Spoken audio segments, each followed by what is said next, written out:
ഈ ഉറക്കക്കുറവിൻ്റെ പുറകിൽ ഒരു രോഗമുണ്ട്. ആ രോഗം എന്താണെന്ന് കണ്ടെത്തിയിട്ട് വേണം ചികിത്സിക്കാൻ. ഈ ടെൻഷൻ എന്നുള്ള വാക്ക് നമ്മൾ അവസരത്തിലൊക്കെ എടുത്ത് ഉപയോഗിക്കുന്നുണ്ട്. ടെൻഷന് ട്രീറ്റ് ചെയ്യണതിന് മുമ്പ് നമുക്ക് വ്യക്തമായിട്ടുള്ളൊരു ഡയഗ്നോസിസ് വേണം. ഇപ്പോൾ പലപ്പോഴും നമ്മൾ പറയും ജിമ്മിൽ പോയ ആൾക്കാർ കുഴഞ്ഞു വീഴുന്നു എന്ന്. അതിനകത്ത് 2-3 കാര്യമുണ്ട്. ഒന്ന്, നമുക്ക് ജിമ്മിൽ പോയി എക്സസൈസിന് നമുക്കൊരു പ്രോട്ടോക്കോൾ ഉണ്ട്. അപ്പോൾ കൂടുതൽ വർക്ക് ചെയ്യുമ്പം നമുക്ക് മെറ്റബോളിസം നന്നായി എന്നാണ് ഒരു തിയറി പറയണത്. പക്ഷേ ഒരു പരിധി കൂടുതൽ ഇതാകുമ്പോഴത്തേക്കും അത് ഹാർട്ടിന് അറ്റാക്ക് ഉണ്ടാക്കും, അല്ലെങ്കിൽ അത്രയും ബ്ലഡ് ഫ്ലോ അന്നേരം വന്നോളണമെന്നില്ല. ഒബീസിറ്റി എന്ന് പറയുന്നതിൻ്റെ ഒരു പ്രധാന കാരണം നമ്മുടെ ടൈം തെറ്റിയുള്ള തീറ്റയും അനാവശ്യമായിട്ടുള്ള വലിച്ചുവാരി തിന്നലുമാണ്. 25 വയസ്സിന് ശേഷം മുകളിലേക്കുള്ള ഗ്രോത്ത് ഇല്ല, സൈഡിലേക്ക് വളരുക. ഡയബറ്റീസ്, മറവി രോഗങ്ങൾ, ഹൈപ്പർ ടെൻഷൻ, സ്ലീപ്പ് അപ്നിയ, എല്ലാത്തിൻ്റെയും കാര്യം ഒബീസിറ്റിയാണ്. ഇപ്പോൾ നമ്മുടെ ഒരു പ്രധാന പ്രശ്നം, നമ്മൾ ഈ വിദ്യാഭ്യാസം എന്ന് വെച്ച് കഴിഞ്ഞാൽ നമ്മൾ ആ പഠിക്കുന്നതിനും മാർക്ക് മേടിക്കുന്നതിനും മാത്രമേ നമ്മൾ ശ്രദ്ധ കൊടുക്കുന്നുള്ളൂ. ഒരു തോൽവി അറിയണം. ഇന്നത്തെ തലമുറ തോൽവി പറ്റില്ല അവർക്ക്. ഉറക്കം ശരിയാകാതെ മരണത്തിലേക്ക് വരെ പോകുന്ന കാര്യങ്ങളെപ്പറ്റി പറയുമ്പം എനിക്കൊന്നിപ്പം 2-2.5 വർഷം മുമ്പ് മറ്റേ ഏണസ്റ്റ് ഞങ്ങളൊക്കെ ഉണ്ടായ ഒരു അന്ന പറഞ്ഞ കുട്ടിയുടെ ആ മരണവുമായി ബന്ധപ്പെട്ട് പാരൻസിൻ്റെ ഒരു നോട്ടൊക്കെ ഉണ്ടായിരുന്നല്ലോ ആ സമയത്ത്. അപ്പോൾ അതിനകത്ത് ഈ റെസ്റ്റ്ലെസ് ആയിട്ടുള്ള വർക്ക് ബാലൻസ്, ഇതൊരു സെറ്റാകാൻ തികച്ചും ദൗർഭാഗ്യകരമായിട്ടുള്ളൊരു സംഭവമായിരുന്നു അത്. ഞാനതിനെ നോക്കിക്കാണുന്ന വേറെ രീതിയിലാണ്. ഒന്ന്, നമ്മൾ പലപ്പോഴും നമ്മളൊരു ഫിസിക്കൽ ഡിസീസ് നമ്മൾ ഒരിക്കലും അസസ് ചെയ്യുന്നില്ല പലതും. എനിക്ക് അസുഖമില്ല. ആരും, നമ്മളിപ്പോൾ ഒരു എക്സസൈസ് ചെയ്യാത്ത ഒരാൾ പലപ്പോഴും ഇത്തരം മരണങ്ങൾ അണ്ടർലൈങ് എന്തെങ്കിലുമുള്ളൊരു കാർഡിയാക് ഡിസീസാണ്. അത് അറ്റാക്ക് ആവാം, കാർഡിയോ മയോപ്പതി ആവാം, അരിത്മിയാസ് ആണ് പ്രധാന കാര്യം. എന്ന് വെച്ചാൽ ഇടുപ്പിൻ്റെ താളം തെറ്റുക. ഇത് നമ്മളാരും ഇത് കാര്യമായിട്ട് അസസ് ചെയ്യുന്നില്ല. ഒരു കുട്ടിയുടെ അസംബ്ലി ബോധം കെട്ടു വരുന്ന അത് നമ്മൾ വെറുതെ വന്നിട്ട് പലപ്പോഴും നമ്മൾ ഈ ഹട്ട് എന്നൊക്കെ പറഞ്ഞ ടെസ്റ്റ് ഉണ്ട്. ഇത് കൊടുത്തു കഴിയുമ്പം ഹാർട്ട് തന്നെ നിന്നു പോവാണ് അവിടെ ചിലരുടെ. ചിലപ്പോൾ റിവൈവ് ചെയ്യില്ല. ഈ 90% എന്തെങ്കിലും ഇങ്ങനെയുള്ള ബുദ്ധിമുട്ടുകളുണ്ട്. അത് സ്ട്രെസ്ഡ് ആവുമ്പോഴേ പുറത്തേക്ക് വരുള്ളൂ. അപ്പോൾ ഇത്തരം അസുഖങ്ങൾ നമ്മൾ വാണിംഗ് ഉണ്ടാവും എപ്പോഴെങ്കിലും. ഇപ്പോൾ പലപ്പോഴും നമ്മൾ പറയും ജിമ്മിൽ പോയ ആൾക്കാർ കുഴഞ്ഞു വീഴുന്നു എന്ന്. അതിനകത്ത് 2-3 കാര്യമുണ്ട്. ഒന്ന്, നമുക്ക് ജിമ്മിൽ പോയി എക്സസൈസിന് നമുക്കൊരു പ്രോട്ടോക്കോൾ ഉണ്ട്. നമുക്ക് 220- ഏജ് ആണ് നമുക്ക് ടാർഗറ്റ് ഹാർട്ട് റേറ്റ് എന്ന് പറയുന്നത്. ശരിക്കും ഏജ് അതാണ് ടാർഗറ്റ് ഹാർട്ട് റേറ്റ്. പക്ഷേ 200- ആണ് സേഫ്. അപ്പോൾ ആ റേഞ്ചിൽ വരുമ്പോൾ നമ്മൾ റെഡ്യൂസ് ചെയ്യണം. നമുക്കറിയാൻ പറ്റില്ലേ അത് നമുക്ക് ഹാർട്ട് ബീറ്റ്? അത് ബീറ്റ് പക്ഷേ നമ്മളിപ്പോൾ നമുക്ക് വാച്ചും അതിലെ എല്ലാ മെഷീൻ എക്യുപ്മെന്റ് നോക്കാനുള്ള സൗകര്യമുണ്ട്. അതല്ല ഞാൻ ചോദിക്കുന്നത്, നോർമലി നമ്മുടെ ഹാർട്ട് ബീറ്റ് മാറുമ്പം നമുക്കറിയാൻ പറ്റില്ലേ? നമുക്കറിയാൻ പറ്റും, നമുക്കൊരു ബുദ്ധിമുട്ടൊക്കെ തോന്നും. പക്ഷെ അത് മാത്രമല്ല, നമ്മൾ പലപ്പോഴും അത് പറയാം അതിപ്പോൾ കിതയ്ക്കുന്നതാണല്ലോ, കുഴപ്പമില്ല. അപ്പോൾ കൂടുതൽ വർക്ക് ചെയ്യുമ്പം നമുക്ക് മെറ്റബോളിസം നന്നായി എന്നാണ് ഒരു തിയറി പറയണത്. പക്ഷേ ഒരു പരിധി കൂടുതൽ ഇതാകുമ്പോഴത്തേക്കും അത് ഹാർട്ടിന് അറ്റാക്ക് ഉണ്ടാക്കും, അല്ലെങ്കിൽ അത്രയും ബ്ലഡ് ഫ്ലോ അന്നേരം വന്നോളണമെന്നില്ല. അപ്പോൾ ബേസിക് എന്തെങ്കിലും ഒരു ഹാർട്ടിന് അസുഖമുള്ള ഒരാൾക്ക്, അതിപ്പോൾ അരിത്മിയ ആവാം, മസിൽ ഡിസീസ് ആവാം, അല്ലെങ്കിൽ ഏത് രീതിയിലുള്ള പ്രശ്നത്തിന് സ്ട്രെസ് വരുമ്പോൾ, അതെ കാർഡിയോ മയോപ്പതി എന്നൊക്കെ പറയും. സ്ട്രെസ് കാർഡിയോ മയോപ്പതി എന്ന് പറയും. കണ്ണവാനെ ഇങ്ങനെ എപ്പോഴും ഇങ്ങനെ അടിച്ചുകൊണ്ടിരുന്ന അത് തന്നെ മസിൽ ഡിസ്ഫങ്ഷൻ ഉണ്ടാക്കും. ചിലപ്പോൾ ഒരു പനി വന്നു കഴിഞ്ഞാൽ മയോകാർഡൈറ്റിസ് വരാം. ഈ പനി വന്ന് കുഴഞ്ഞു കൊണ്ട് മരിക്കുന്ന പലതും മയോകാർഡൈറ്റിസ് ആണ്. എന്ന് വെച്ചാൽ ഹാർട്ട് മസിലിന് അത് ബാധിക്കുന്നതാണത്. അപ്പോൾ ഇത് നമ്മൾ ഈ ഒരു കാര്യത്തിൽ ഒട്ടും തന്നെ ശ്രദ്ധിക്കണം. കാരണം ഹാർട്ട് ഡിസീസ് എന്ന് വെച്ചാൽ അത് പ്രായമായവർക്കുള്ളതാണ്. പക്ഷെ ഇപ്പോൾ തീരുമാനം അത് മാറുന്നതിന് പല പ്രശ്നങ്ങളുണ്ട്. അപ്പം ഇത്തരം മരണങ്ങളുടെ പുറകിൽ നമ്മളെപ്പോഴും വിദേശ രാജ്യങ്ങളിലാണെങ്കിൽ സസ്പീഷ്യസ് ആയിട്ടുള്ള എല്ലാ മരണവും ഓട്ടോപ്സി ചെയ്യും. അവരെന്തെങ്കിലും കാരണങ്ങൾ അതിനകത്ത് കണ്ടുപിടിക്കും. അതിനകത്ത് നമ്മുടെ ഇവിടെ ഓട്ടോപ്സി ചെയ്ത റിസൾട്ട്സ് വരണത് വൈകിയായിരിക്കും. അപ്പോൾ നമുക്കെപ്പോഴും അതിൽ നമുക്കൊരു ഇൻസൈറ്റ് കിട്ടുന്നില്ല. എന്തുകൊണ്ടാണ്? അപ്പം നമ്മൾ പഠിക്കുന്നത് കൂടുതലും അതിൽ നിന്നാണ്. എപ്പോഴും മെഡിക്കൽ സയൻസ് ഇവോൾവ് ചെയ്ത് വന്നതിൽ ഓട്ടോപ്സിക്ക് വലിയൊരു പങ്കുണ്ട്. വിദേശ രാജ്യങ്ങളിൽ ആദ്യകാലങ്ങളിൽ ഇതെല്ലാം അവർക്ക് നിർബന്ധമാണ് ഓട്ടോപ്സി. നമ്മൾ പല കാരണങ്ങളിലും നമ്മളുടെ റിലീജിയസ് ബിലീഫും അങ്ങനെ ഒക്കെ വെച്ചിട്ട് നമ്മൾ ചെയ്യാൻ സമ്മതിക്കാറില്ല. ഇപ്പോൾ ഈ പറഞ്ഞ പോലെ ഇത് ഓർക്കുമ്പോൾ ഒരു വിഷമാണ് സത്യം പറഞ്ഞാൽ. എന്ന് വെച്ചാൽ തടുക്കാവുന്ന പല പ്രശ്നങ്ങളും നമുക്കില്ലാണ്ടാവുന്നു. ഞാൻ ഒരു ഉദാഹരണം പറയാം. ഒരു പെൺകുട്ടി ഫിറ്റ്സാണെന്നും പറഞ്ഞു വന്നു. അപ്പോൾ എനിക്ക് ഉണ്ടായത് ഫിറ്റ്സാണ്. പക്ഷേ ഞാൻ എൻ്റെ ഹിസ്റ്ററി എടുത്തപ്പോൾ എനിക്കൊരു ഫിറ്റ്സായിട്ട് തോന്നിയില്ല. അപ്പോൾ അത് ഇനി വല്ല കാർഡിയക് ഇഷ്യൂ വല്ല ആണോ പെട്ടെന്ന് നോക്കിപ്പോൾ ഇടയ്ക്ക് എപ്പോഴോ കുട്ടി ബോധം കെട്ട് വീണിട്ടുണ്ട്. നമ്മുടെ കാർഡിയക് ഇലക്ട്രോഫിസിയോളജിസ്റ്റ് ഉണ്ട്, ഡോക്ടറോട് ചർച്ച ചെയ്ത് ഞങ്ങൾ ഈ ഹട്ടെന്ന് പറയും, ഹെഡ് അപ്പ് ടിൽറ്റ് എന്ന് പറയും. ഈ ടെസ്റ്റ് ചെയ്യുമ്പോൾ നമ്മൾ ഇതുകൊണ്ട് ഹാർട്ടിൻ്റെ സ്റ്റിമുലർ ഇഞ്ചക്ഷൻ കൊടുക്കും. ഇത് വന്നപ്പോൾ ഹാർട്ട് അങ്ങ് നിന്നു, അന്നേരം ഫിറ്റ്സ് വന്നു. അപ്പോൾ ആസിസ്റ്റോളി എന്നാണ് പറയുക ഹാർട്ട് നിൽക്കുന്നത്. ചിലപ്പോൾ തന്നെ റിക്കവർ ചെയ്യും, പക്ഷേ അതിൻ്റെ ലക്ഷണമായിട്ടാണ് ഫിറ്റ്സ് വന്നത്. ഓക്കെ, അത് പ്രശ്നം അടിസ്ഥാനപരമായ ഹാർട്ടാണ്. അന്നങ്ങനെ ഒരു പരിശോധന നടത്തിയത് കൊണ്ട് നമുക്ക് അതിനെക്കുറിച്ചൊരു ബോധം കിട്ടി. പലപ്പോഴും ഇത്തരം അസിസ്റ്റോളി ഉണ്ടാവുകയാണെങ്കിൽ പേസ് മേക്കർ ഇടേണ്ടി വരും, അല്ലെങ്കിൽ അത് മരണകാരണമാവും. എക്സ്പെർട്ടീസ് ഒരു വിഷയമാണ് ഇതിന്. ഇത്തരം കാര്യങ്ങളുടെ നമ്മൾ അതിൻ്റെ പുറകെയുള്ള, അതായത് നമ്മളുടെ ഒരു തിയറി അനുസരിച്ച് ഒരു ഫിറ്റ്സ് അല്ലെങ്കിൽ ബോധക്കേട് ഇതിന് എല്ലാ എപ്പിലെപ്സി അല്ല, ഇതിന് പല കാരണമുണ്ട്. അപ്പോൾ അത് എന്താണെന്ന് ചികിത്സിക്കേണ്ട ഒരു ഡോക്ടറാണ്. അല്ലാതെ അത് കുട്ടിയല്ലേ ഇത്തിരി ബോധം കെട്ട് വീണ ടെൻഷൻ കൊണ്ട് വീണതാ. ഈ ടെൻഷൻ എന്നുള്ള വാക്ക് നമ്മൾ അവസരത്തിലൊക്കെ എടുത്ത് ഉപയോഗിക്കുന്നുണ്ട്. ടെൻഷന് ട്രീറ്റ് ചെയ്യണതിന് മുമ്പ് നമുക്ക് വ്യക്തമായിട്ടുള്ളൊരു ഡയഗ്നോസിസ് വേണം. ടെൻഷൻ ആളുകൾ ഉദ്ദേശിക്കുന്ന സ്ട്രെസ്സിനെ അല്ലേ? അതെ, എന്ത് തന്നെ ആയാലും ടെൻഷൻ കൊണ്ട് ഉറക്കക്കുറവ് വരികയാണെങ്കിലും നമുക്കൊരു അസസ്മെൻറ്റ് വേണം.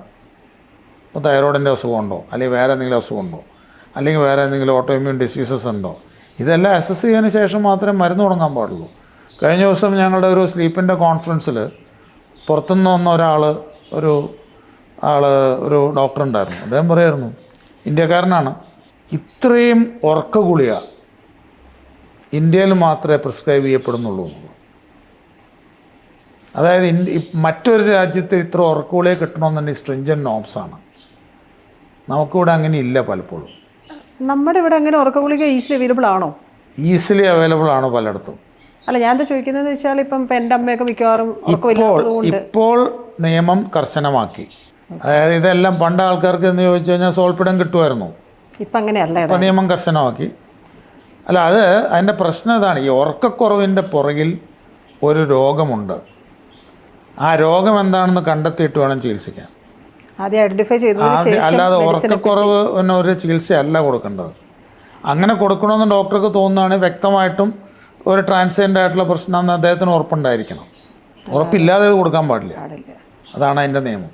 ഈ പ്രായം ചെന്ന ആൾക്കാർ ഉറക്ക ഗുളിക എന്ന് പറയുമ്പോൾ പ്രായം ചെന്ന് അങ്ങനെ പെട്ടെന്ന് കണക്ട് ചെയ്തതുകൊണ്ട് പ്രായമായവർക്ക് പൊതുവെ ഉറക്കത്തിൻ്റെ ക്വാളിറ്റി കുറയും, ഉറക്കത്തിൻ്റെ ഡീപ്പ് ആയിട്ടുള്ള സ്ലീപ്പ് കിട്ടാൻ ബുദ്ധിമുട്ട് വരും, ഉറക്കം നമുക്ക് റിഫ്രഷിങ് അല്ലാന്ന് തോന്നും. അതൊക്കെ സാധാരണമാണ്.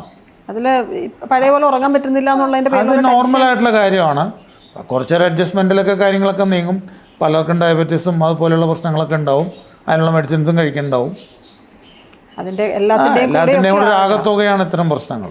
ഡോക്ടർ, അതുപോലെ ഇപ്പോൾ പിള്ളേരുടെ കാര്യം പറയുമ്പോഴേക്കും അവരുടെ ഒരു നേരത്തെ ഡോക്ടർ ലൈഫ് സ്റ്റൈൽ പറഞ്ഞു പ്രധാനമാണെന്ന്. അപ്പം അതിൻ്റെ കൂട്ടത്തിൽ ഞാൻ ചോദിക്കുകയാണ്, ഈ ഓഫീസ് ടൈം എന്ന് പറയുമ്പോൾ തന്നെ കുറച്ച് ലേറ്റാണ്, അത് കഴിഞ്ഞിട്ടുള്ള ചെറിയ ചെറിയ ഗെറ്റ് ടുഗദേഴ്സ്, അതിന് ശേഷമുള്ള ഹെവി ഈറ്റിങ്, അതിനും ശേഷമുള്ള സ്വറപറച്ചിലും എല്ലാം കഴിഞ്ഞ് തിരിച്ച് വന്ന് ബെഡിലേക്ക് വീഴുമ്പം വരുന്ന ആ ടൈമിങ്ങിൻ്റെ വ്യത്യാസം, പ്ലസ് ഈ പറഞ്ഞ ഒരു പാറ്റേൺ ഫോളോ ചെയ്യുമ്പം ലൈഫ് സ്റ്റൈൽ മാറുന്നു എന്ന് പറയുമ്പോൾ അത് പല സ്ഥലങ്ങളിലും ഇപ്പം ഹാർട്ടിൻ്റെ ആയിട്ട് ബന്ധപ്പെടുത്തി അടക്കം വലിയൊരു അപകടകരമായൊരു എന്താ പറയുക ഒരു കോംബോ ആയിട്ട് പറഞ്ഞു കേൾക്കാറുണ്ട്.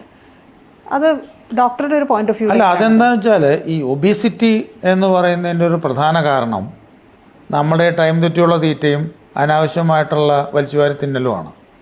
ഈ നമ്മളെപ്പോഴും ഭക്ഷണത്തിന് പിരമിഡാണ് കൊടുക്കുക. ഏർലി മോർണിംഗ് മാക്സിമം, ഈവനിങ് എത്തുമ്പോഴത്തേക്ക് ഇങ്ങനെയാണ് വേണ്ടത്. അപ്പോൾ നമ്മൾ പക്ഷേ ഇൻവേർട്ടഡ് പിരമിഡാണ് പലപ്പോഴും ചെയ്യുക. ബ്രേക്ക്ഫാസ്റ്റ് മിസ് ചെയ്ത് വൈകുന്നേരം ഭയങ്കര തീറ്റ കഴിക്കുക. അപ്പോൾ വൈകുന്നേരം നമ്മൾ ഈ കിടന്നുറങ്ങുമ്പോൾ നമുക്ക് ഇത്ര എനർജി ആവശ്യമില്ല. പിന്നെ നമ്മൾ ഈ കാർബോഹൈഡ്രേറ്റ് ഡിപ്പെൻഡൻസ് കൂടുതലാണ്. നമുക്ക് ശരിക്കും പറഞ്ഞു കഴിഞ്ഞാൽ കാർബോഹൈഡ്രേറ്റ്സ് ഇത്ര ആവശ്യമില്ല. 25 വയസ്സിന് ശേഷം മുകളിലേക്കുള്ള ഗ്രോത്ത് ഇല്ല, സൈഡിലേക്ക് വളരുക. 18-20 അങ്ങേയറ്റം, 18 കണക്ക്. പ്രായപൂർത്തി കഴിഞ്ഞ് കഴിഞ്ഞാൽ പിന്നെ വലിയ വളർച്ചയൊന്നുമില്ല, പിന്നെ നമ്മൾ സൈഡിലേക്കായിരിക്കും വളരുന്നത്. ഇപ്പോൾ പണ്ട് കാലത്ത് നമ്മളുടെ ഒരു അഗ്രികൾച്ചറൽ എക്കണോമി ഉണ്ടായിരുന്ന സമയത്ത് മുതലാളിയും തൊഴിലാളിയും എല്ലാവരും കൃഷിസ്ഥലത്തായിരിക്കും. അപ്പോൾ അവർക്കൊരു ഫിസിക്കൽ എക്സസൈസ് ഉണ്ട്, വണ്ടിയില്ല, നടപ്പാണ്. അപ്പോൾ അവർക്കത് ഉപയോഗിച്ച് പോവും. പക്ഷെ നമ്മൾ നല്ലോണം മൂക്കറ്റം തിന്നുവെച്ച് വെറുതെ ഇരിക്കുകയാണ്. അപ്പോൾ ഇത് എനർജി എക്സ്പെൻഡ് ചെയ്യുന്നില്ല, ഫാറ്റായിട്ട് ശരീരത്തിലേക്ക് പിടിക്കും. അത് ലൈഫ് സ്റ്റൈലിൽ ഈ പറഞ്ഞ പോലെ ഫുഡിൻ്റെ ഇപ്പം നമ്മളെപ്പോഴും നമുക്ക് കാർബോഹൈഡ്രേറ്റ് എല്ലാം കൊണ്ടും ഭാവിയിലേക്ക് പ്രശ്നങ്ങൾ ഉണ്ടാക്കുന്ന ഒരു സാധനമാണ്. പലപ്പോഴും ഈ മറവി രോഗങ്ങൾ ഉണ്ടാവുന്നതിനൊക്കെയുള്ള ഒരു ബേസ് ഇട്ട് കൊടുക്കുന്നത് ഡയബറ്റീസ്, മറവി രോഗങ്ങൾ, ഹൈപ്പർ ടെൻഷൻ, സ്ലീപ്പ് അപ്നിയ, എല്ലാത്തിൻ്റെയും കാര്യം ഒബീസിറ്റിയാണ്. നിങ്ങളത് രാത്രി ചെയ്യുമ്പോൾ ആ ഹോർമോണൽ ബാലൻസ് താളം തെറ്റുമാണ്. അപ്പോൾ അവിടെ നമ്മളെപ്പോഴും സമയം കീപ്പ് ചെയ്യേണ്ട ആവശ്യമാണ് ഭക്ഷണത്തിന്. അല്ലെങ്കിൽ വളരെ കുറച്ച് കഴിക്കാം, ചിലപ്പോൾ അങ്ങനെ മൂക്കറ്റം തിന്നോളണമെന്നൊന്നുമില്ല. അത്യാവശ്യം അതുപോലെ നമ്മൾ മധുരം കഴിക്കുന്നത് നമ്മൾ വളരെ കൂടുതലാണ്. നമ്മൾ മധുരപലഹാരങ്ങൾ ഇപ്പോൾ ഭയങ്കരമായിട്ട്, അതുപോലെ ഫാസ്റ്റ് ഫുഡ്, മധുരപലഹാരങ്ങൾ, ഇതെല്ലാം നമുക്ക് അളവ് ഭയങ്കര കൂടുതലാണ് ഇപ്പോൾ കഴിക്കുന്നത്. അപ്പോൾ അതിനനുസരിച്ച് നമ്മൾ എക്സസൈസ് ചെയ്യുന്നുണ്ടെങ്കിൽ ഓക്കെ, ഒരു പരിധിവരെയൊക്കെ കോമ്പൻസേറ്റ് ചെയ്യും, അല്ലെങ്കിൽ അതുണ്ടാവില്ല. അതൊക്കെ എങ്ങനെ ശരിയാക്കുക എന്നുള്ളതാണ്. വളരെ ബുദ്ധിമുട്ടുള്ള കാര്യമൊന്നും അല്ലത്. നമുക്ക് റുട്ടീൻ എന്ന് വെച്ച് കഴിഞ്ഞാൽ ചെറിയ പ്രായത്തിൽ അത് നമ്മൾ ട്രെയിൻ ചെയ്യണം. ഇപ്പോൾ നമ്മുടെ ഒരു പ്രധാന പ്രശ്നം, നമ്മൾ ഈ വിദ്യാഭ്യാസം എന്ന് വെച്ച് കഴിഞ്ഞാൽ നമ്മൾ ആ പഠിക്കുന്നതിനും മാർക്ക് മേടിക്കുന്നതിനും മാത്രമേ നമ്മൾ ശ്രദ്ധ കൊടുക്കുന്നുള്ളൂ. ഒരു മെഡിക്കൽ കോളേജ് കയറുന്ന കുട്ടിയെ സംബന്ധിച്ച് ഒരു ഫസ്റ്റ് ഇയറിൽ തന്നെ അവിടെ നിൽക്കാനുള്ള മനഃശക്തി വേണം അയാൾക്ക്. ഒരു തോൽവി അറിയണം. ഇന്നത്തെ തലമുറ തോൽവി പറ്റില്ല അവർക്ക്. ഞാൻ എപ്പോഴും പറയാറുള്ള ഒരു എക്സാമ്പിൾ ഉണ്ട്. സിദ്ധാർത്ഥ കഫേ കോഫിയുടെ ഉടമസ്ഥൻ, അദ്ദേഹം ആത്മഹത്യ ചെയ്തു. അദ്ദേഹത്തിൻ്റെ വൈഫിൽ അത്രയും വലിയ ഒരു എൻ്റർപ്രണർ ഉണ്ടായിട്ടും പുള്ളി അത് കണ്ടെത്തിയില്ല. അദ്ദേഹം ആത്മഹത്യ ചെയ്യേണ്ടി വന്നു അത് പുറത്ത് വരാനായിട്ട്. അപ്പോൾ അതിൻ്റെ അർത്ഥം എന്താണെന്ന് വെച്ച് കഴിഞ്ഞാൽ, ഞാൻ സിദ്ധാർത്ഥയുടെ ലൈഫ് എടുത്ത് നോക്കുമ്പോൾ അദ്ദേഹം ഫെയിലിയർ അറിഞ്ഞിട്ടില്ല ജീവിതത്തിൽ. പുള്ളി സക്സസ് ആയിരുന്ന സ്ഥലങ്ങളിൽ മാത്രമേ യാത്ര ചെയ്തിട്ടുള്ളൂ. പുള്ളി ഫെയിലാവാനായിട്ട് അങ്ങനത്തെ ഒരു സ്ഥലത്തേക്ക് പുള്ളി യാത്ര ചെയ്തിട്ടില്ല. അതാണ് നമ്മളതിന് മനസ്സിലാക്കേണ്ടത്. ഏതൊരു മനുഷ്യൻ്റെയും ജീവിതത്തിൽ സക്സസും ഫെയിലിയറും ഒരുപോലെ തന്നെ ഉണ്ടാവും. അപ്പോൾ അദ്ദേഹം വളരെ കൃത്യമായിട്ട് ഈ നമ്മൾ പറയും കുതിരയ്ക്ക് ഇത് വയ്ക്കുന്നു, ആ ലൈനിൽ പോയിട്ടുള്ള ആൾക്കാർക്കാണ് ഈ പ്രശ്നം വരിക. ഇപ്പോൾ നമ്മുടെ വിദ്യാഭ്യാസ സമ്പ്രദായത്തിന് ഇങ്ങനെയാണ് പോണത്, ഇങ്ങനെയല്ല, സൈഡ് കാണാനില്ല. അതായത് ശരിയും തെറ്റും അതുപോലെ തന്നെ നഷ്ടങ്ങളും ലാഭങ്ങളും ഒക്കെ എല്ലാം കണ്ട് തന്നെ പോകണം. എല്ലാം കണ്ട്. ഇപ്പം ഞങ്ങളൊക്കെ സർക്കാർ വിദ്യാർത്ഥി പഠിച്ച ആൾക്കാരാണ്, എല്ലാത്തരം ആൾക്കാരെയും കണ്ടിട്ടുണ്ട്. അപ്പോൾ നമ്മളതിന് ഇപ്പോൾ മെഡിക്കൽ കോളേജിൽ എത്തിയപ്പോൾ തന്നെ നമുക്കൊരു അത്യാവശ്യത്തിനുള്ള ജീവിത പരിചയം അവിടെ ഉണ്ടായി കഴിഞ്ഞിരുന്നു. ഹെൽത്തിൻ്റെ കാര്യത്തിൽ ഈ ഇൻസൈറ്റ് നമ്മൾ ഭയങ്കര നിർബന്ധമാണ്. പക്ഷെ അത് ഉണ്ടോ, അതിപ്പോൾ ഉണ്ടോ എന്നുള്ളത് നമ്മുടെ, ഇപ്പം ഞാനൊരു ഉദാഹരണം പറയാം. സ്കൂളിൽ കുട്ടി പോകുന്നു, അമ്മമാർ, ജോലി ചെയ്യുന്ന അമ്മമാർ അല്ലെങ്കിൽ അച്ഛൻ, ഇവരുടെ ആവശ്യം എന്താണ്? ഏറ്റവും എളുപ്പം കുട്ടിയുടെ ലഞ്ച് ബോക്സിലേക്ക് വെക്കാവുന്ന സാധനങ്ങൾ അതെന്താണ്? ഫാസ്റ്റ് ഫുഡ് തന്നെയാണ്. അവിടെ നിന്ന് തുടങ്ങുന്നു പ്രശ്നങ്ങൾ. അപ്പം ഞാനീ പറയുന്നത് ഒരു ഹൈപ്പോത്തറ്റിക്കൽ സിറ്റുവേഷനായിട്ട് പലർക്കും തോന്നാം, പക്ഷേ പ്രായോഗികതയിലൊക്കെ പ്രശ്നങ്ങളുണ്ട് എങ്കിൽ പോലും. അപ്പോൾ അവിടെ നമ്മളെന്തെങ്കിലും ഓൾട്ടർനേറ്റീവ് കണ്ടുപിടിക്കണതിൽ. രാവിലെ ഒരു സോസേജും ഒരു ബ്രെഡും കൊടുത്തിട്ടാണ് ഒത്തിരി ആൾക്കാരും പോകുന്നത്. ഇത് കഴിക്കുന്ന ഒരു കുട്ടിക്ക് പിന്നെ ഡയറ്റ് മാറാനൊന്നും പറ്റില്ല. അപ്പോൾ ഈ ആവശ്യത്തിനുള്ള എനർജി ബ്രെയിനിനെ ഉത്തേജിപ്പിക്കാനുള്ള, അല്ലെങ്കിൽ ഒരു ഹോൾ ഡേ അതിനെ പിടിച്ചു നിർത്താനുള്ള എനർജി ഒന്നും ആ ഫുഡിൽ നിന്ന് കിട്ടില്ലേ? അത് നമ്മൾ പറയുമ്പോൾ ചിക്കൻ സോസേജ്, അത് മാത്രമല്ല, അത് ചിക്കൻ സോസേജും അതൊക്കെ ധാരാളം മതിയാവും. ഇപ്പോൾ വിദേശ രാജ്യങ്ങളിൽ അത് കഴിച്ചല്ലേ ആൾക്കാർ ജീവിക്കണമെന്ന് ചോദിക്കും. അങ്ങനെ ഒരു കമ്പാരിസൺ ഉണ്ട്, ശരിയാണ്. പക്ഷേ ഇതിൽ നമ്മുടെ ഒരു ജനറ്റിക്സ് വരെ ഉണ്ടായില്ല. നമ്മളൊരു ജർമ്മൻ അല്ല, നമ്മളൊരു അമേരിക്ക അല്ലെങ്കിൽ ഒരു യൂറോപ്യൻ അല്ല. നമ്മുടെ ആൻസസ്ട്രി യൂറോപ്യൻ അല്ല. ഇപ്പോൾ നമ്മുടെ സാപ്പിയൻസോ അല്ലെങ്കിൽ ഡേവിഡ് റേഷ്യൻ്റെ പുസ്തകം വായിച്ചാൽ നമ്മൾ വെസ്റ്റേൺ ഇറാനിയൻ ഡിസെൻ്റാണ്. ദ്രവിഡിയൻസും കേരളത്തിലുള്ളവർ ഇറാനിൽ നിന്ന് വന്ന ഒരു മിഡിൽ ഈസ്റ്റേൺ ഒരു മ്യൂട്ടേഷനാണ് അവിടെ. അപ്പോൾ നമ്മുടെ രീതികളും അവരുടെ വെസ്റ്റേൺ രീതികളും വ്യത്യാസമുണ്ട്. നമ്മുടെ രീതിയും പ്രശ്നങ്ങളും എല്ലാം ഡിഫറെൻ്റാണ്. അവനവനെ അറിഞ്ഞ് പെരുമാറുക. എപ്പോഴും പാലിയോജെനറ്റിക്സ് ഭയങ്കര ഒരു വലിയ ശാസ്ത്രശാഖയാണ്. ഇപ്പോൾ ഹൂവർ വി എന്നുള്ള ആ ഒരു അന്വേഷണമാണ് നമുക്കിതിൻ്റെയൊക്കെ പുറകിൽ പറയാനുള്ള കാര്യങ്ങൾ. സയൻസിലേക്ക് പോയതിൻ്റെ കൂട്ടത്തിൽ ഞാൻ ചോദിക്കട്ടെ, ഈ അടുത്ത് സ്ലീപ്പുമായിട്ട് ബന്ധപ്പെട്ട് കുറച്ച് പ്രൊമിനൻ്റ് ആയിട്ട് കുറച്ച് വാർത്തകളിൽ നിന്ന് 1-2 വാക്കാണ്. സ്ലീപ്പ് ഡിവോഴ്സ് ഒരു വാക്ക്, അതുപോലെ ഒരു സ്ത്രീക്ക് പാർട്ട്ണറായിട്ട് ഇവൻ ഒരു പട്ടിക്കുട്ടി ഉണ്ടെങ്കിലും നല്ല ഉറക്കം കിട്ടുന്നു, പുരുഷൻ അതേസമയം ഒരു പാർട്ട്ണർ തന്നെ, അവന് ഈക്വലൻ്റ് ആയിട്ടുള്ള ഒരു പാർട്ട്ണർ തന്നെ ഉണ്ടെങ്കിലേ ഉറക്കം വരുള്ളൂ എന്നൊക്കെ പറഞ്ഞത് വളരെയധികം സംസാരവും ചർച്ചയും ഒക്കെ ആയ സാധനങ്ങളാണ്. ഇതിലൊക്കെ സയൻസ് എത്രമാത്രം ഉണ്ട്? സയൻസ് ഇതിലൊന്നും വലിയ പ്രസക്തിയുള്ളതായിട്ടൊന്നുമില്ല. അത് നമ്മളുടെ മാനസികാവസ്ഥയാണ്. ഇപ്പോൾ പുരുഷൻ പാർട്ട്ണർ ഇല്ലെങ്കിലും കിടന്ന് ഉറങ്ങണവരുണ്ട്. നല്ലൊരു ശതമാനത്തിനും നിർബന്ധമൊന്നുമില്ല. പുരുഷന് പട്ടിക്കുട്ടിയുടെ ചിലപ്പോൾ ഇഷ്ടപ്പെടണമെന്ന് നിർബന്ധമില്ല. കാരണം വെച്ചാൽ അത് ഓരോ, എനിക്ക് പെറ്റിനെ കാണാൻ ഇഷ്ടമാണ്, പക്ഷെ എൻ്റെ വീട്ടിൽ കയറ്റാണെന്ന് നോക്കാൻ എനിക്ക് വലിയ താല്പര്യമൊന്നുമില്ല. അപ്പോൾ അതിഷ്ടമുള്ളവർക്ക് അങ്ങനെയായിരിക്കും. അപ്പോൾ ഇവർ ഈ പഠനം നടത്തുമ്പോൾ റെസ്പോണ്ട് ചെയ്യണ ആരാന്നുള്ളതാണ് പ്രശ്നം. സാമ്പിൾ എങ്ങനെയാണ്? നിങ്ങളൊരു സാമ്പിൾ എടുത്തിട്ട്, എന്താണ് സ്റ്റാറ്റിസ്റ്റിക്സ്? നിങ്ങളൊരു സാമ്പിൾ എടുത്തിട്ട് നിങ്ങൾ പോപ്പുലേഷനിൽ എക്സ്ട്രാപ്പുലേറ്റ് ചെയ്യുകയാണ് ചെയ്യുക. അത് എപ്പോഴും സാമ്പിളിങ് എറർ നല്ലോണം ഉണ്ട് ഇവിടെ. ഈ സ്ലീപ്പ് ഡിവോഴ്സിന്റെ കാര്യം, അത് ഈ പറഞ്ഞ പോലെ സോഷ്യൽ മീഡിയ മൊത്തം സ്ലീപ്പ് ഡിവോഴ്സ് എന്നുള്ള സംഭവം ഇതൊക്കെ ഒരു തരം നമ്മൾ കുറേ ഇപ്പം ഞാനും ആ ടേം കേട്ടു എന്നുള്ളതല്ലാതെ എനിക്ക് സത്യത്തിൽ അത് മനസ്സിലായിട്ടില്ല എന്താണെന്നുള്ളത്. മറ്റേ നല്ല ഉറക്കം കിട്ടാനായിട്ട് ബുദ്ധിമുട്ടുണ്ടെങ്കിൽ ഒരുമിച്ച് കിടക്കുന്നത് വഴി, ഇപ്പം ഒരു പാർട്ട്ണറിൽ ഒരാൾ കുറുക്കം വലിക്കുകയോ അല്ലെങ്കിൽ അയാൾ തിരിഞ്ഞും മറിഞ്ഞും കിടക്കുന്ന ഒരു പാറ്റേൺ ഒക്കെ ഫോളോ ചെയ്യുന്ന ആളാണ്, മറ്റേ ആൾക്കത് ബുദ്ധിമുട്ടാണെങ്കിൽ രണ്ടാൾക്കും 2 ബെഡ് യൂസ് ചെയ്യാം. അല്ല, അതിന് കുഴപ്പമുണ്ടായിട്ടല്ല. പക്ഷെ അതിൻ്റെ പ്രശ്നം ഈ കൂർക്കം വലിക്കുന്ന ആൾക്ക് എന്തെങ്കിലും സ്ലീപ്പ് അപ്നിയോ അല്ലെങ്കിൽ അദ്ദേഹത്തിന് REM സ്ലീപ്പ് ബിഹേവിയറൽ ഡിസോർഡറോ അങ്ങനെ എന്തെങ്കിലും ഉണ്ടോ എന്നുള്ള ആദ്യം പരിശോധിക്കണം. അവിടെ നമുക്ക് ട്രീറ്റ്മെൻറ്റാണ് വേണ്ടത്. കാരണം ഒരു കൂർക്കം വലിയുടെ മുമ്പിൽ പല കാരണങ്ങളുണ്ടാവാം. അപ്പോൾ ആ കൂർക്കം വലിക്കുന്നതിന് ഇപ്പോൾ അയാളുടെ എന്തെങ്കിലും ശ്വാസത്തിൻ്റെ ഒറിഫൈസ് ചെറുതാവാം. അപ്പോൾ ഇപ്പം അതിനൊക്കെ ഒത്തിരി ട്രീറ്റ്മെൻറ്റും ഡിവൈസസും എല്ലാം അവൈലബിൾ ആണ്. അപ്പോൾ നമുക്ക് പോളിസോമോഗ്രാഫി എന്ന് പറഞ്ഞിട്ടുള്ള സ്ലീപ്പ് ലാബുണ്ട്, ടെസ്റ്റുകൾ. ഇത് മുഴുവൻ നമുക്ക് അനലൈസ് ചെയ്യാൻ പറ്റും ഓവർനൈറ്റിൽ. അതിൻ്റെ ഫുൾ ഡീറ്റെയിൽസും ഡാറ്റ എടുത്തു വെച്ചിട്ട് നിങ്ങളുടെ പ്രശ്നം എന്താണെന്നും അല്ലെങ്കിൽ നിങ്ങൾ സ്ലീപ്പ് ഡിസോർഡർ ആണെങ്കിൽ നമുക്കത് പരിഹരിക്കാവുന്ന എല്ലാ രീതികളും ഉണ്ട്. അതെ, ഒരു ലക്ഷണമാണ്, ഒരു അസുഖമല്ല. അത് ഒറിഫൈസ് ചെറുതാവാം, ടോൺസിൽ ഉണ്ടാവാം, അഡിനോയിഡ്സ് ഉണ്ടാവാം, അല്ലെങ്കിൽ അലർജി ആവാം, അല്ലെങ്കിൽ നമുക്കവിടെ ആ പാലറ്റ് താഴത്തേക്ക് നീങ്ങണതാവാം. അങ്ങനെ പല റീസൺസ് ഉണ്ട്. അപ്പം അതൊക്കെ ഒരു ടെസ്റ്റിൽ കൂടെ നമുക്ക് മനസ്സിലാക്കാൻ പറ്റുന്നുള്ളൂ. അതൊക്കെ വെറുതെ ഇതെല്ലാം നമ്മൾ പറയുന്നത് ഷോർട്ട് കട്ട്സ് ആണ്. കൂർക്കം വലിയും മൂവ്മെൻറ്റും ഇപ്പോൾ REM സ്ലീപ്പ് ബിഹേവിയറൽ ഡിസോർഡർ ഉണ്ട്, RBD എന്ന് പറയും. അതിൻ്റെ കാര്യം എന്താണെന്ന് വെച്ച് കഴിഞ്ഞാൽ ഇപ്പോൾ ഒരു സ്വപ്നം കാണുന്ന പുള്ളി അങ്ങ് പ്രവർത്തിക്കും. ആ സ്വപ്നം കാണുന്ന ആൾ അതങ്ങ് പ്രവർത്തിക്കും. ഇപ്പോൾ കഴുത്തെ പിടിക്കുന്നതാണ്, സോ പാർട്ട്ണറുടെ കഴുത്തിനായിരിക്കും പിടിക്കുന്നത്. അതൊരു രോഗമാണ്, അതിനെ ട്രീറ്റ് ചെയ്യണം.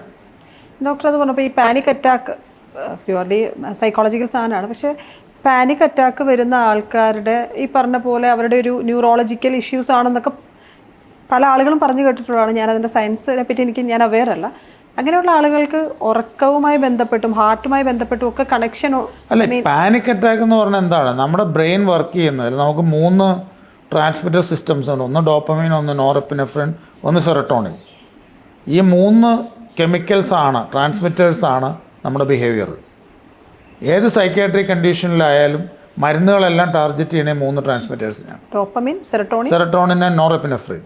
ഈ നോറെപ്പിനെഫ്രിൻ്റെ അവസ്ഥ കൂടി നിൽക്കുന്ന അവസ്ഥയാണ് പാനിക് അറ്റാക്ക്. അപ്പോൾ എന്ത് ചെയ്യുന്നു വെച്ചാൽ ഹാർട്ട് ബീറ്റ് കൂടും, മസിൽ ടെൻഷൻ കൂടും, നമ്മൾ പെട്ടെന്ന് ഭയം വരും, എല്ലാം വരും. പലരും ഇവിടെ വരും, ചിലർ ബോധം കെട്ട് വീഴും. അപ്പോൾ ഒരു പാനിക് അറ്റാക്ക് എന്ന് പറഞ്ഞ ഒരു ആൻസൈറ്റിയുടെ ഒരു എക്സ്ട്രീം വേർഷനാണ്. അറ്റാക്കിന് കുഴപ്പമില്ല, പാനിക് ഡിസോർഡർ ആകുമ്പോഴത്തേക്കും അത് നമുക്ക് അത് പേടിച്ചിട്ട് പുറത്തിറങ്ങാൻ പറ്റാത്ത അവസ്ഥ വരും. അതിന് നമുക്ക് പ്രോപ്പറായിട്ട് ട്രീറ്റ്മെൻറ്റ് വേണ്ടി വരും. ചില തൈറോയിഡിൻ്റെ പ്രശ്നമുള്ള ആൾക്കാർക്ക് പാനിക് അറ്റാക്ക് മാറി വരാം. അപ്പോൾ പല അസുഖങ്ങളും ഒരു പാനിക് അറ്റാക്കായിട്ട് പ്രസൻറ്റ് ചെയ്യാറുണ്ട്. നമ്മൾ ഈ സൈക്യാട്രി എന്ന് പറയുന്നത് ദ ഫങ്ഷണൽ ബ്രെയിൻ എന്നാണ് പറയുക. Neurology deals with structural brain, psychiatry deals with functional brain, the transmitter related. നമ്മളെല്ലാ മരുന്നുകളും ഓരോ ട്രാൻസ്മിറ്ററിൽ ആക്ട് ചെയ്യണതാണ്. അങ്ങനെയാണ് ഓൾ സൈക്യാട്രിക് മെഡിക്കേഷൻസ് വർക്ക് ചെയ്യുന്നത്. ഇതെല്ലാം തന്നെ നമ്മൾ MRIയിൽ, ഫങ്ഷണൽ MRIയിൽ ഈ ആക്ടിവിറ്റി നടക്കുമ്പോൾ പർട്ടിക്കുലർ ബ്രെയിൻ റീജിയണിലേക്ക് രക്തപ്രവാഹം കൂടുന്നു എന്ന് ഡെമോൺസ്ട്രേറ്റ് ചെയ്തിട്ടുള്ള കാര്യമാണ്. അതൊരു ഡിസീസാണ്, അതൊരു മാനസിക തോന്നലല്ല. അത് ട്രീറ്റ് ചെയ്യണം. ഓക്കെ. അപ്പോൾ അതിനെക്കുറിച്ച് അബദ്ധധാരണകൾ ഒത്തിരി നിലവിലുണ്ട്. എനിക്ക് പലപ്പോഴും ഞാനിപ്പോൾ ഉറക്കത്തിൻ്റെ സ്ലീപ്പ് ക്ലിനിക്ക് കൈകാര്യം ചെയ്യുന്നതുകൊണ്ട് എൻ്റെ അടുത്ത് വരുന്ന ഒത്തിരി പേഷ്യൻസും പറയുന്നത് എന്താണെന്ന് വെച്ച് കഴിഞ്ഞാൽ അത് എനിക്ക് സൈക്കാട്രിസ്റ്റിനെ കാണാൻ കഴിയില്ല. അപ്പോൾ പലപ്പോഴും എനിക്ക് ആ ഹിസ്റ്ററിയിലോ ഡിപ്രഷനോ വന്നെന്നുണ്ടെങ്കിൽ ഞാൻ പറയും നിങ്ങൾ ഡെഫിനറ്റ്ലി പോയി കാണണം. കാരണം അതിനാ ട്രീറ്റ്മെൻറ്റ് എടുക്കണം, അത് തന്നെ എടുക്കണം. അല്ലാതെ ഞാൻ ചികിത്സിച്ചിട്ട് കാര്യമില്ല, ഞാൻ മരുന്ന് തരാനും പോകണില്ല എന്ന് പറയും. ഇതൊരു വലിയ വിഷയമാണ് അല്ലേ? ഉറക്കവുമായിട്ട് ബന്ധപ്പെടുത്തി പറയുമ്പം എല്ലാ സെഗ്മെൻറ്റും തൊട്ട് തന്നെ പോകേണ്ടതും എല്ലാം ആ രീതിക്ക് അത് ശരിക്കും പറയുകയാണെങ്കിൽ നമ്മൾ ചുരുക്കം പറയുകയാണെങ്കിൽ ആകെ 4 ചോദ്യങ്ങൾ തീർക്കാം. പക്ഷെ അല്ലാതെ പോവുകയാണെങ്കിൽ അതൊരു വലിയ പ്രശ്നമാണ്. അപ്പോൾ ഇതിങ്ങനെ പുതിയ കാര്യങ്ങൾ കണ്ടുപിടിക്കപ്പെട്ടുകൊണ്ടിരിക്കുകയാണ്. അപ്പോൾ ഇത് വളരെ പ്രധാനപ്പെട്ടൊരു വിഷയമാണ്, നമ്മളൊട്ടും ഇഗ്നോർ ചെയ്യാൻ പാടില്ല. ഇതിനെക്കുറിച്ചുള്ളൊരു അവബോധം വേണം. അതിന് കൃത്യമായ ചികിത്സ വേണമെങ്കിൽ ചികിത്സ എടുക്കണം. അതിന് ജീവിതശൈലി ക്രമീകരിക്കണം, ഭക്ഷണം ക്രമീകരിക്കണം. കുറേ കാര്യങ്ങൾ നമ്മൾ തന്നെ. കാരണം ഈ ശാരീരികവും മാനസികവുമായ ആരോഗ്യത്തിൻ്റെ നടുക്ക് നിൽക്കുന്ന സാധനമാണ് ഉറക്കം. ശാരീരികം, മാനസികം, ഉറക്കം. നമ്മൾ തന്നെ ഇനീഷ്യേറ്റീവ് എടുത്ത് ചെയ്താൽ ഇത് രണ്ടിൻ്റെയും നടുക്ക് കണക്ട് ചെയ്യുന്നത് ഉറക്കമാണ്. ബ്രിഡ്ജായിട്ട് വർക്ക് ചെയ്യുന്ന സാധനമാണ്. അപ്പം ഈ പറഞ്ഞ പോലെ നല്ലൊരു ഉറക്കം എത്ര പ്രധാനമാണെന്ന് നമ്മുടെ ഈ ഒരു സംസാരത്തിലൂടെ കുറേ ആൾക്കാരിലേക്കെങ്കിലും എത്തുമെന്ന് പ്രതീക്ഷിക്കാം. അപ്പോൾ ഇത്രയും നേരം കൂടെ ഇരുന്ന് സംസാരിച്ചതിന് വളരെ നന്ദി ഡോക്ടർ. വീണ്ടും കാണാമെന്ന് പ്രതീക്ഷിക്കുന്നു.